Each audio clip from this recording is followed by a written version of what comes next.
पुराने ज़माने की बात है। कैसा दौर जब बादशाहों के फैसले कभी मंतिक से नहीं बल्कि अपने जज्बात से किए जाते थे। हर हुक्म की तलवार इतनी तेज थी कि सच बोलने वाला भी अपनी जान बचाने के लिए खामोश रहता।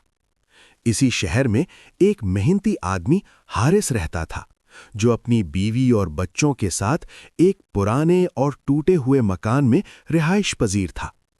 मकान इतना खस्ता हाल था कि बारिश में पानी छत से टपकता और सर्दियों में हवा जिस्म को चीरती।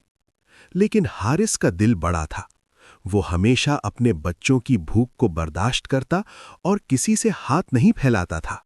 एक रात ऐसा लम्हा आया जब मकान की दीवार का बड़ा टुकड़ा गिरा।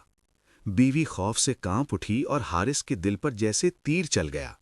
उसने फैसला किया, चाहे पूरी जिंदगी कर्ज में डूब जाऊं, मैं नया मकान तामीर करूंगा ताकि बच्चे महफूज रहें। हारिस ने लोगों से कर्ज लेकर तामीर का काम शुरू किया। दिन गुजरते गए, दीवारें और कमरे बन गए, मगर जब छत की बारी आई तो उसके पास पैसा खत्म हो चुका था। बीवी ने पूछा, हारिस, छत के बगैर हम कैसे रहेंगे? हारिस ने लंबी सांस ली और कहा, बारिश अभी दूर है, कुछ दिनों में पैसा जमा कर लूंगा, तब तक आरजी छत लगा लेते हैं। इसी दौरान एक मशहूर चोर अजीर ने हारिस के नए मकान को देखा। उसके दिल में ख्याल आया कि मकान नया है, यकीनन अंदर कीमती सामान होगा। रात को वो चुपके से मकान पर चढ़ गया, लेकिन आरजी छत टूट गई और वो नीचे गिरकर जख्मी हो गया। हारिस जाग गया और चोर को पकड़ने की कोशिश की, मगर चोर अंधेरे का फायदा उठाकर फरार हो गया। अगली सुबह चोर बराह रास्त बादशाह के दरबार पहुंचा, गले में पट्टी और जख्मी हालत में, और शिकायत लेकर आया।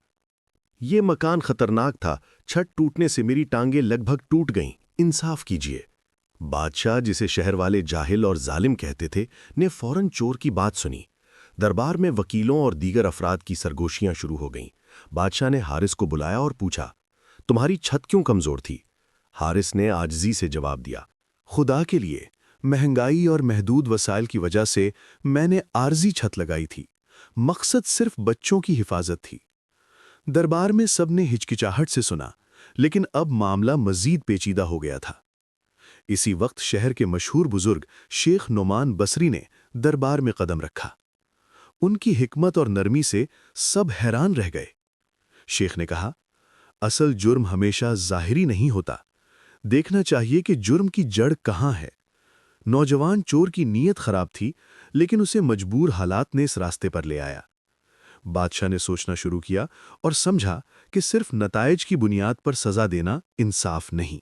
शेख ने छत के मालिक, मजदूर, कबूतरबाज और चोर की सूरत हाल को बयान किया। छत टूटी, मकान के मालिक की नीयत अच्छी थी, कसूर नहीं। आरजी छत, मजदूर की गलती, लेकिन नीयत नुकसान की नहीं थी। कबूतरबाज ने गैर इरादी तौर पर धचका दिया। चोर ने भूख और ज़रूरत की वजह से गलत रास्ता अपनाया। शेख ने कहा, अगर हम असल जड़ न देखें तो सच्चाई कभी सामने नहीं आएगी। शेख के मशवरे के बाद बादशाह ने फैसला दिया, हारिस और दीगर बेगुनाहों को बरी कर दिया जाए। चोर हम्माद की मदद की जाए, उसे रोजगार दिया जाए और मां का इलाज करवाया जाए। असल कसूर की बुनियाद सिर्फ नीयत और हालात पर रखी जाए, न कि सिर्फ नतीजा पर। दरबार में सब हैरानो शाद हुए।